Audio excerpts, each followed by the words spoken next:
आप लोगों को कालिम्पोंग डे आज हो गया है। वैलेंटाइंस डे में कालिम्पोंग डे हो गया है। मुझे तो बहुत खुशी लग रहा है, इसीलिए तो सब यहाँ जमा हो रहे हैं। खुशी व्यक्त करने के लिए कोई शब्द ही नहीं है, इतना खुश हैं हम लोग। कितने लोगों को काम नहीं मिला ना, तो हम लोग का एक्सपेक्ट है कि मिलेगा आप लोग काम सभी। The year was 2017 and the day was 14th February when Kalimpong was reborn, but this time as a district, which was a historical moment for the locals. Kalimpong is now a district nestled in the hills of West Bengal, India. It was initially formed as a subdivision of the Darjeeling district in 1916 under British India. Over time, Kalimpong grew in size, economy and population. However, the people of Kalimpong began to feel that their unique identity was lost under the larger Darjeeling district. Nevertheless, the demand for a separate state persisted for several years, marked by pain, agony, and bloodshed. Eventually, the state government understood the situation and recognized the need for better administration and allocation of resources, leading to the creation of a separate Kalimpong district rather than a separate state of Gorkhaland. This decision has facilitated improved public services, more efficient governance, and the development of infrastructure, the tourism industry, and overall economic growth. Ultimately, the declaration of Kalimpong as a district fulfilled the long-awaited dream of the people, and it became a reality on February 14, 2017. But in every success story, there are always setbacks and challenges to overcome. It was not different with Kalimpong too, as its story is many centuries old, and it's time for us to witness the same.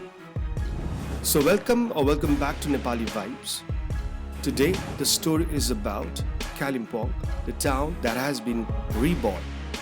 Pre-independence era, Chapter 1. Kalimpong is a town and the headquarters of the 21st district in the Indian state of West Bengal.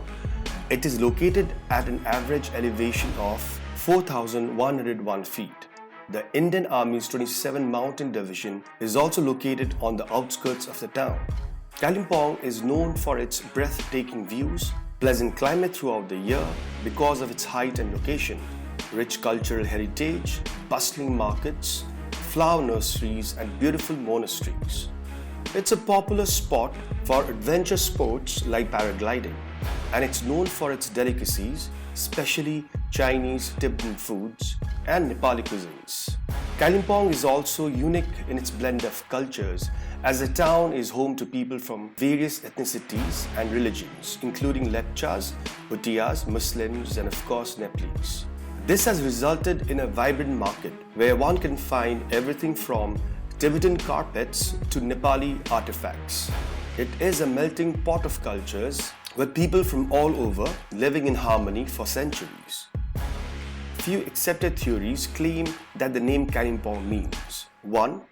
Assembly or stockade of the king's ministers in Tibetan, derived from Kalon, king's ministers, and Pong, stockade. Number 2, the name also may be derived from the translation ridge where we play, from Lepcha, as it was known to be the place for traditional tribal gatherings for summer sporting events. Number 3, but the locals call the area Kalimpong, the Black Spurs. Kalimpong-The. Before the arrival of the British, Kalimpong was a small village inhabited by the Lepchas, an indigenous tribe of the region. The village was located on an important trade route that connected Tibet, Bhutan, and Sikkim with the rest of India. Even after a deep dive into the origin of this place, the recorded history of Kalimpong is limited and unclear. It was only documented after the Anglo-Bhutan War in 1864. Although there are some records prior to this event, they are highly contradictory and difficult to verify. After the Treaty of Senchula in November 1865, it was then that it gained significance and became a prominent location. Despite varying theories proposed by scholars and historians, one fact about Kalimpong's history remains undisputed, and that is, it was a part of Sikkimese kingdom inhabited by three primary communities, the Lepchas, Bhutias, and Limbus, According to scholars, the first Chogyal of Sikkim established rule over the entire region, including Kalimpong. Here is the story. Tenzing Namgyal, a ruler of Sikkim who was born in 1664 and enthroned in 1670, had 3 marriages. His first wife, a Tibetan, gave birth to a daughter named Pende Abo. His second wife, a Sikkimese, gave birth to a son named Chador Namgyal, while his third wife was the daughter of a Limbu king. When Tenzing Namgyal died, his son Chador Namgyal succeeded at the age of 14 in 1700. However, his older half-sister, Pende Abo, was displeased with this and launched an invasion with the Bhutanese, who overran the kingdom, causing Chador Namgyal to flee to Tibet. In 1706, Chador Namgyal returned as a young man and forced the Bhutanese to evacuate the entire region west of the river Teesta. The Bhutanese, however, maintained their position at the fort of Damsong and retained the area of the kingdom east of Teesta River, which included present-day Kalimpong in 1718, and ruled it for the next 148 years. The area was sparsely populated by the indigenous Lepcha community and migrant Bhutia, Limbu and Kirati tribes then.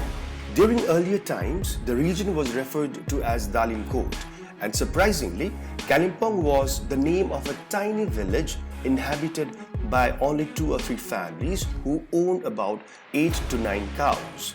This village was deemed so unimportant that Ashley Eden, a Bengal civil service officer, made only a fleeting mention of it in his report to the Secretary of the Government of India. Interestingly, this is the first recorded instance of any official reference to Kalimpong according to currently available records.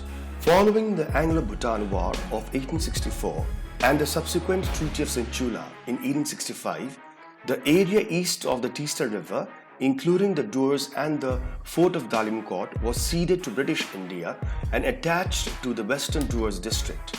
In between 1866 and 1867, an Anglo-Bhutanese commission demarcated the area. The ceded territory was added to the Western Doors district at first, and within the same time frame, it was transferred to the district of Darjeeling.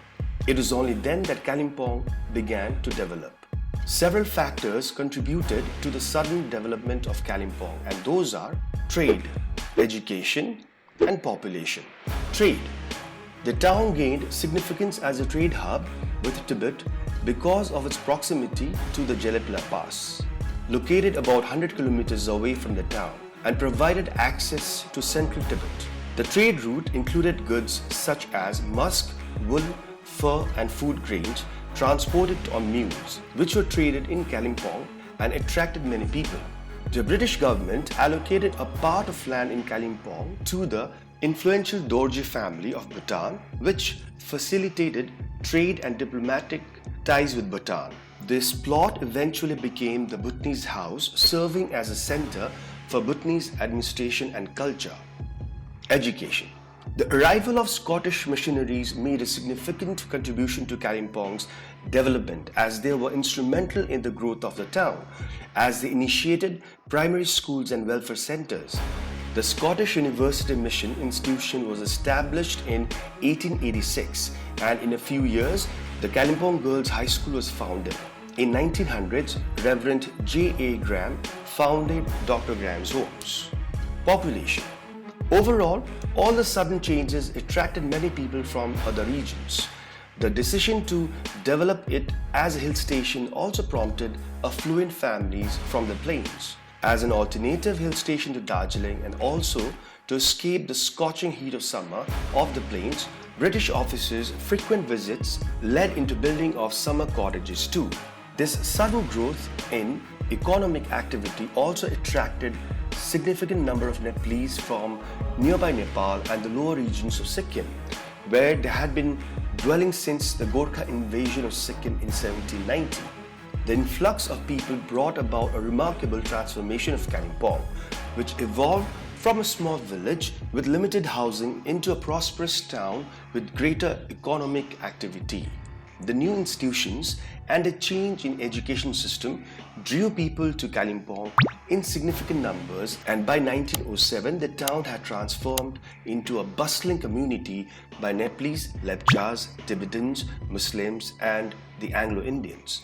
Its population was officially recorded at 7,880 in 1911, and in 1906 it was declared a subdivision. That concludes the story of Kalimpong during its pre-independence era. However, there is much more to discover about Kalimpong's past and present after India gained its independence.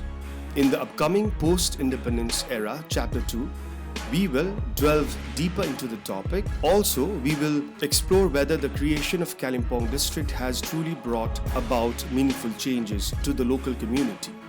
So stay tuned and don't forget to give us a like, share and subscribe if you're here for the first time. Thank you for watching, and we will see you in Chapter 2.